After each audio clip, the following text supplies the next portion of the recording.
روم کے بعد ہماری اگلی منزل فلورنس ہے۔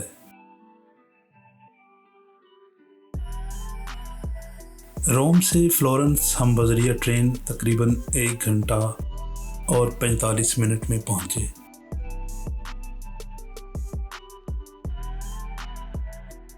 فلورنس پہنچ کر اس سے پہلے کہ ہم فلورنس کو ایکسپلور کرتے، ہمارا ٹسکنی صوبے کا ڈے ٹرپ پہلے سے ہی بک تھا،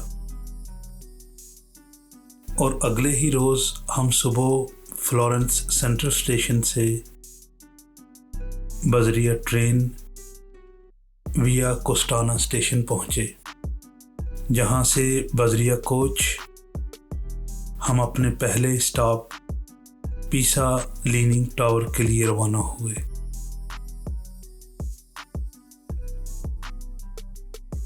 کوچ نے پیسا لیننگ ٹاور سے تقریباً 20 منٹ کے فاصلے پر پیسا کے مین کوچ اسٹیشن پر ہمیں اتارا۔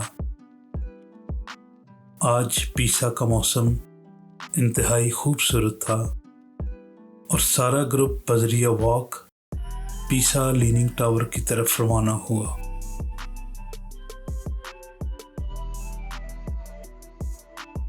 پیسا اپنی 2 چیزوں کے لیے بہت مشہور ہے،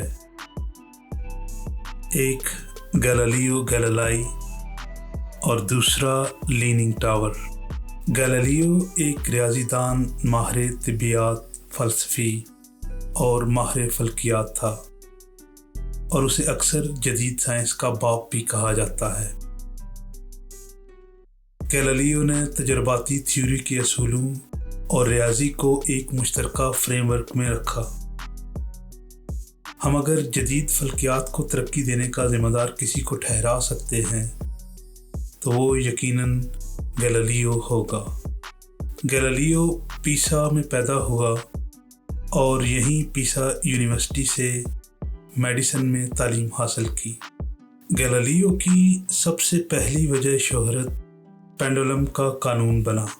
وہ ایک دن کیتھیڈرل میں بیٹھا چھت سے لٹکنے والے مختلف لیمپوں کو آگے پیچھے ہلتے دیکھ رہا تھا، اور اس نے سوچنا شروع کیا کہ پینڈولم کے طول و عرض سے کوئی فرق نہیں پڑتا، البتہ اس کی لمبائی سے فرق پڑتا ہے، اور یہیں سے پینڈولم والی گھڑیوں کی پیدائش ہوئی، اور یہی ریگولیشن آف کلاکس اس کی پہلی وجہ شہرت بنی۔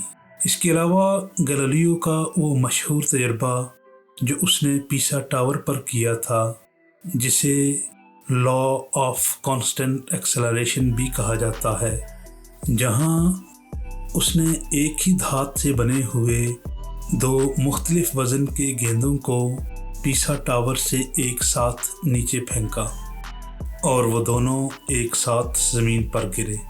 اس تجربے نے اب تک قائم ارسطو کی پیشن گوئی کو غلط ثابت کر دیا، اور اسی نے نئے سائنسی طریقہ کار کی بنیاد بھی رکھی، جہاں گیلیلیو نے ثابت کیا کہ محض مفروضہ قائم کر لینا کہ ایسا ہوا ہوگا، ایسا ہوتا ہوگا یا ایسا ہو سکتا ہے، یہ کہنا کافی نہیں، بلکہ آپ کو تجربے کے ذریعے ثبوت دینے ہوں گے کہ جو آپ کہہ رہے ہیں وہ سچ بھی ہے، اور یہیں سے مذہب اور فلسفے سے نکل کر جدید سائنسی علوم کا آغاز ہوا۔ اس کے علاوہ گیلیلیو نے 1609 میں جب یہ سنا کہ ہالینڈ کی کسی کمپنی نے دوربین بنائی ہے، تو اس نے اپنی 32 گنا زیادہ طاقتور دوربین بنائی اور ستاروں کا مطالعہ شروع کیا۔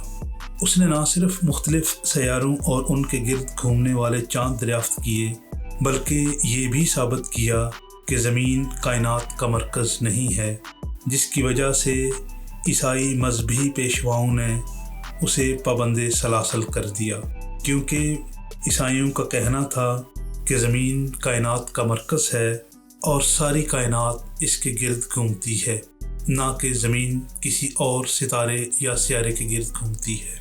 اسی قید کے دوران 8 جنوری 1642 کو گیلیلیو اس جہان فانی سے کوچ کر گیا۔ گیلیلیو واقعی ماڈرن سائنس کا باپ ہے، اور اسی کی وجہ سے آج ہم کائنات کے مختلف رازوں کے بارے میں جان رہے ہیں۔ آئیے اب پیسا ٹاور کی طرف بڑھتے ہیں۔ پیسا لیننگ ٹاور، یہ پیسا کیتھیڈرل کا فری اسٹینڈنگ بیل ٹاور ہے اور اس کمپلیکس کا حصہ ہے جہاں نہ صرف پیسا کیتھیڈرل واقع ہے بلکہ پیسا بیپٹسٹری بھی وہیں موجود ہے۔ یہ ٹاور تقریباً 4 ڈگری ایک طرف کو جھکا ہوا ہے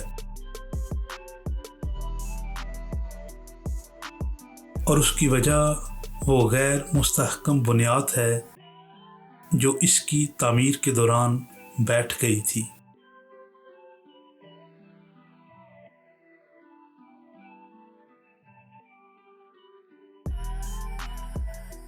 اس ٹاور کے جھکے ہوئے حصے کی لمبائی تقریباً 55.86 میٹر اور سیدھے حصے کی لمبائی تقریباً 56.67 میٹر ہے۔ اس کی بنیادوں کی چوڑائی تقریباً 2.44 میٹر ہے اور اس کا وزن تقریباً 14,500 ٹن ہے۔ اگر بات کی جائے اس کی سیڑھیوں کی تو ان کی تعداد تقریباً 296 سیدھی سائڈ سے اور 294 جھکاؤ والی سائڈ سے ہے۔ یہ ٹاور 12ویں صدی میں تعمیر کے دوران جھکنا شروع ہوا، جس کی وجہ وہ نرم بنیاد تھی جو اس کے وزن کو سہارا نہ دے سکی۔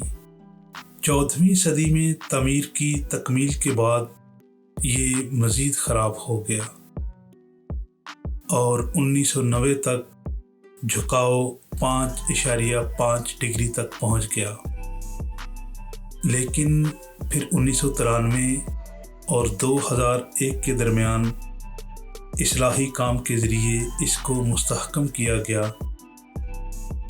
جس نے جھکاؤ کو 3.97 ڈگری تک کم کر دیا۔ خوبصورت موسم میں سیاحوں سے کھچا کھچ بھرا ہوا سفید عمارتوں کا یہ کمپلیکس انتہائی دلکش نظارہ پیش کرتا ہے۔ اگر آپ فلورنس کی سیاحت پر ہیں تو میں آپ کو ریکمینڈ کروں گا کہ آپ پیسا کا ڈے ٹرپ ضرور بک کر لیں۔